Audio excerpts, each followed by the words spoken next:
Okay, so things that my pathologically lying ex-husband lied about. Backstory. I'm gonna try to get as much of this as I can into this video, because I hate when people say follow for part 2, but I'm gonna try. All right, backstory number 1. We met in March of 2020. Georgia got shut down, locked down 2.5 weeks later. We got married January of 2021, and we were divorced August of 2021. So keep in mind that this story is spanning March of 2020 until about June of 2021, because I kicked him out the house on his birthday. So we met online, Facebook dating and Hinge. I will never do online dating again, but that is where I met him. My tire blew on 285 just before Boulder Crest on my way to our first date. Clearly that was a sign. I didn't listen. But my tire blew, and he met me at a gas station. We were supposed to be meeting at Cheesecake Factory, but because the tire blew, he met me at a gas station, fixed my tire, then took me to go get another tire, paid for it. And I just thought, oh my God, this is the beginning of a beautiful romantic story. Boy, was I wrong. So, things he lied about. Every morning he would get on the phone with his brother. We'll call his brother John. He would get on the phone with John, and he would be like, hey, babe, John said good morning. And I'm in the bathroom doing my hair because I still had to go to work at this time. And so I would just say, hey, John, call out, hey, John. And, he would relay back and forth what I said to John, what John said to me. I never actually talked to John on the phone. And so he would be like, I can't wait for COVID to be over. Me and my girl, we're going to come see y'all. I can't wait for Auntie to meet her. Side note, his parents are deceased, excuse me.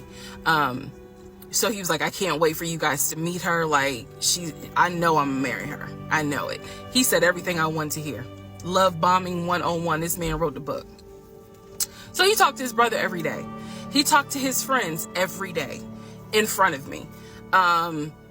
He would be on the phone laughing, cutting up, cracking jokes, telling them, hey, she said, hey, just having conversation, like a normal conversation. I didn't think anything of it.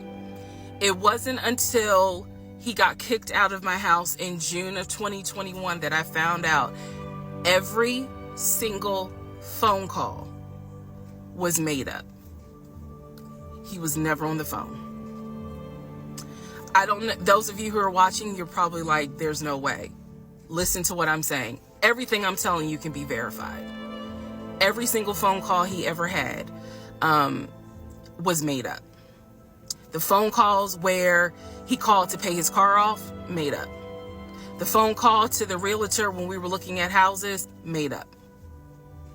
The phone call to the bank for them to release the money for the house that he signed his name for, made up. Every phone call was made up. His brother, every day, he and his brother had not spoken since 2015 when his mother died. I found that out later on. He made up every phone call.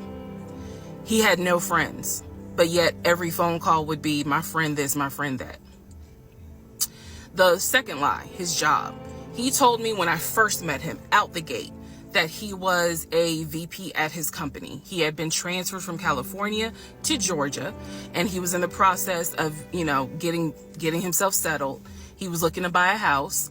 His job was VP of a major condiment company. I won't say the name because I don't want to get sued. But he said that his job was VP at that company. It is fair to note he paid every bill. He paid all the bills. He gave me spending money. Like, even though we were quarantined, locked down in my little townhouse, again, the story was always he's trying to buy a house. So when we got together, it was we need to buy a house together. Like, this is forever. We're going to have a family. Let's go ahead and find a house. So the lie is that he was a VP at his company. And he maintained that lie every day. Truth is, he was a temp. He called me from work all the time. I may have to make a different video to explain how he was able to lie with the work stuff. So he would call me and he would pretend to reprimand employees who couldn't see that he had a Bluetooth thing in his ear. He would pretend to reprimand them in front of me. He would pretend to take phone calls from the company president who needed his help on something. He forged emails that he showed me from the company president asking him, you know, we need to get this up and running. We need to do this project. We need to do that. It is scary how brilliant he was and how much energy he put into the lie. But he was a temp. He was a temp forklift driver. There's nothing wrong with a forklift driver. But he was pretending to be a VP. Third lie, housing. He told me he was looking to buy a house. We got together and we started looking at houses. I found a beautiful 5-bedroom, 6-bath house in Smyrna, Georgia that was gorgeous. It was brand new construction build, and I love the house. The house was listed for $699,000. He showed me paperwork from Chase Bank saying that he was approved for a mortgage for $750,000. Yeah. I watched as he put in an all-cash offer on this $699,000 house. I watched him sign his name to a legally binding document for an all-cash offer.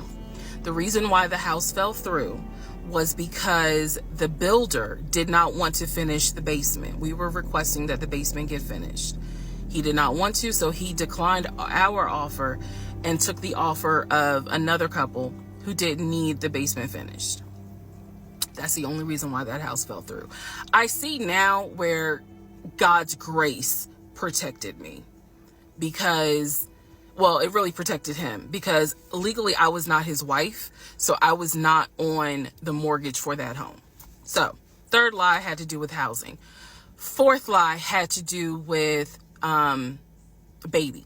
So, I got pregnant, lost the baby. I was sad at the time. I am not anymore. But lost the baby, had to have a D&C. When I was in the hospital, the doctor called him to let him know, you know, she'll be discharged. Because again, this is COVID. So you could not go in the hospital at the time when I had the surgery. So the doctor called him and said, you know, she's going to be released in an hour and a half. He pretended to be his own executive assistant.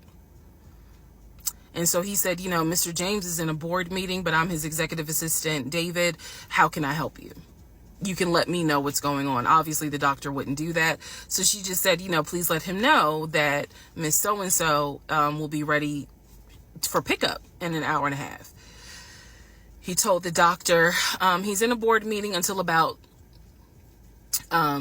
for about another 30 minutes, and then he'll be on his way. I should have only been in the hospital for an hour and a half. I was there for 3 hours. Because again, he was a temp forklift driver, so he couldn't get off work. But I didn't know that at the time.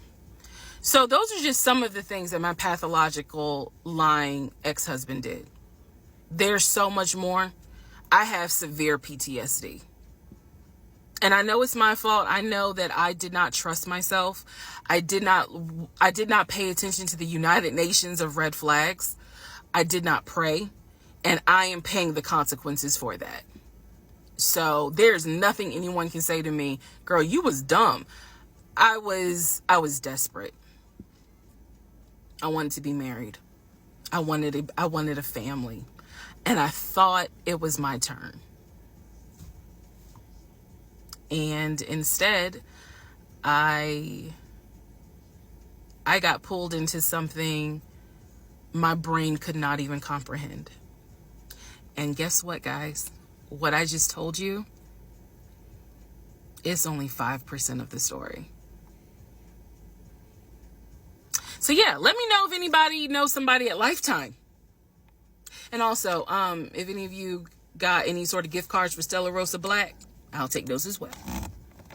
That's my story. In a world where social media often showcases idealized versions of relationships, it's important to acknowledge the reality that not all marriages are picture perfect. Recently, a brave woman known as Reesa on TikTok opened up about her struggles with her husband and the challenges they face together. Her candid discussions shed light on the less glamorous side of marriage, where disagreements, misunderstandings, and conflicts are a part of everyday life. Through her videos, she shares the raw emotions and frustrations that many couples experience, but often keep hidden from public view. By speaking out about her experiences, Reesa not only finds solace in sharing her story, but also creates a platform for others to relate and find support. Her honesty and vulnerability encourage conversations about the complexities of relationships and the importance of addressing issues rather than sweeping them under the rug. It's crucial to remember that behind the curated feeds and filtered photos lies a spectrum of realities. While some relationships may seem flawless on the surface, others navigate rough waters, requiring patience, understanding, and sometimes outside help to weather the storms. By acknowledging and discussing the challenges openly, we move towards a more inclusive narrative that embraces the diversity of human experiences. So let's continue to support each other, listen without judgment, and remember that it's okay not to have it all figured out.